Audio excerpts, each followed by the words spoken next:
Juba eelmise aasta augustis alustasid Sotsiaalministeerium ja Tallinna linn läbirääkimisi pealinna haiglate ühendamiseks. Tallinna linna visioon on, et tulevikus teenindaks patsiente 2 haiglakompleksi, olemasolev PERH Mustamäel ja uus hoone Lasnamäel.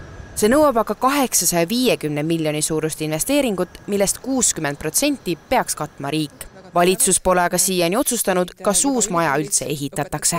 Toppanud on ta just nimelt poliitilisel tasandil, ehk siis ministrid, valitsuse liikmed ei ole soovinud seda teemat laua peale tõsta.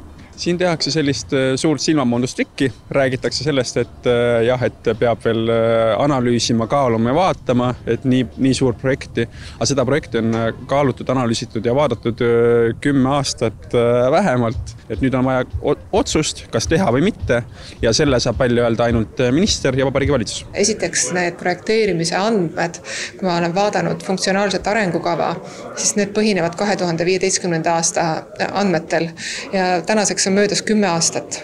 See on esimene aspekt. Ja teine aspekt on see, et kuna me oleme ikkagi nüüd selle viimase paari aasta jooksul jõudnud tõsisesse kriisi rahastamisega, just Tervisekassa mõistes, siis meil tuleb väga hoolega üle vaadata, millised on teenuste mahud haiglates. Joller on ka juba varasemalt meedias välja öelnud, et Tallinna linnajuhid soovivad probleeme lahendada killu ja betooniga.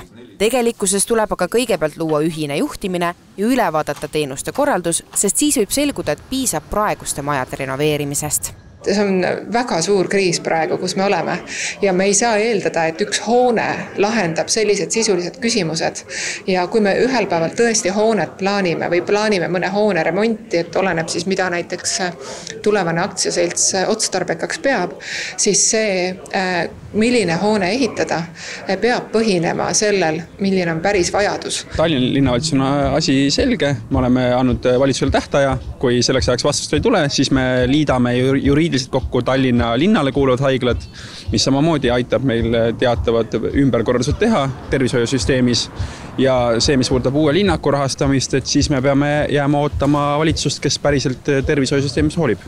Mitmed arstid on tänaseks Tallinna haigla kontekstis tõstatanud küsimuse, et kust võetakse uude linnakusse personal. Täna on ju olukord, kus üks arst töötab osakoormusega mitmes haiglas, kuid ühe linnaku puhul ei ole tal võimalik täita rohkem kui ühe täiskoha koormust. Ministeeriumi analüüs on see, et see on umbes 10% töötajaskonnast, nii arstide kui õdede puhul, et see on hoomatav ja ümberkorraldustega tasandatav mure. Ehk siis te ei näe täna seda, et tööjõuressursi mure takistaks selle Tallinna haigla päriselt ka nagu käimatõmbamist? Käimatõmbamist takistab ainult poliitilise tahte puudumine riigi poolt, et kõik muud küsimused ma väidan on lahendatud.